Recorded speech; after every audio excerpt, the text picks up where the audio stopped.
The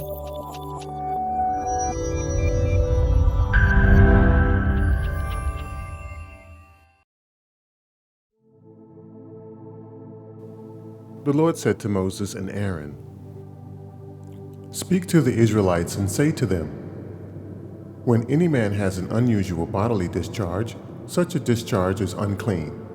Whether it continues flowing from the body or is blocked, it will make him unclean. This is how his discharge will bring about uncleanness. Any bed the man with the discharge lies on will be unclean, and anything he sits on will be unclean. Anyone who touches his bed must wash their clothes and bathe with water, and they will be unclean till evening. Whoever sits on anything that the man with a discharge sat on must wash their clothes and bathe with water, and they will be unclean till evening. Whoever touches the man who has a discharge must wash their clothes and bathe with water, and they will be unclean till evening.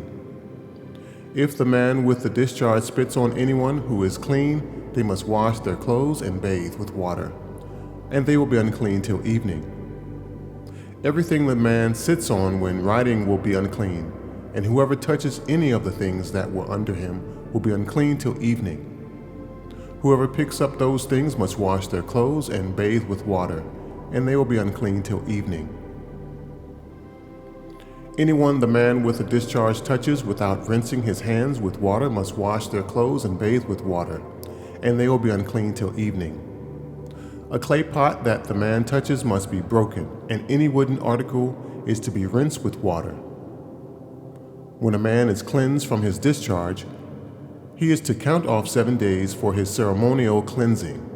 He must wash his clothes and bathe himself with fresh water, and he will be clean. On the 8th day he must take 2 doves or 2 young pigeons and come before the Lord to the entrance to the tent of meeting and give them to the priest.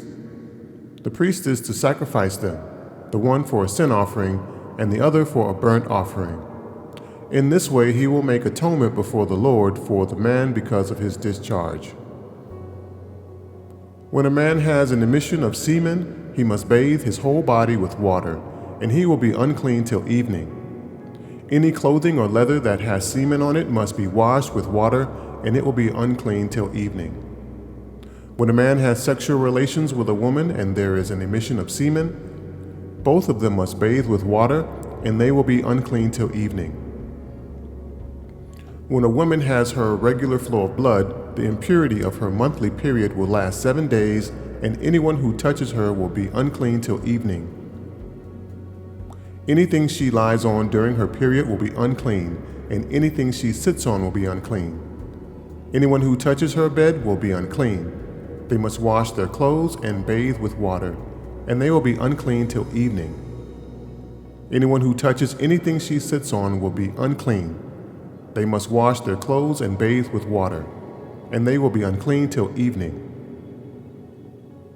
Whether it is the bed or anything she was sitting on, when anyone touches it, they will be unclean till evening.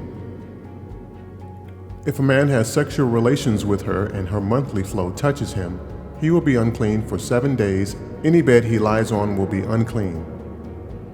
When a woman has a discharge of blood for many days at a time other than her monthly period, or has a discharge that continues beyond her period, she will be unclean as long as she has the discharge, just as in the days of her period. Any bed she lies on while her discharge continues will be unclean, as is her bed during her monthly period, and anything she sits on will be unclean, as during her period. Anyone who touches them will be unclean. They must wash their clothes and bathe with water, and they will be unclean till evening. When she is cleansed from her discharge, she must count off 7 days, and after that she will be ceremonially clean. On the 8th day she must take 2 doves and 2 young pigeons and bring them to the priest at the entrance to the tent of meeting. The priest is to sacrifice one for a sin offering and the other for a burnt offering. In this way he will make atonement for her before the Lord for the uncleanness of her discharge. You must keep the Israelites separate from things that make them unclean, so they will not die in their uncleanness, for defiling my dwelling place, which is among them. These are the regulations for a man with a discharge for anyone made unclean by an emission of semen, for a woman in her monthly period, for a man or a woman with a discharge, and for a man who has sexual relations with a woman who is ceremonially unclean.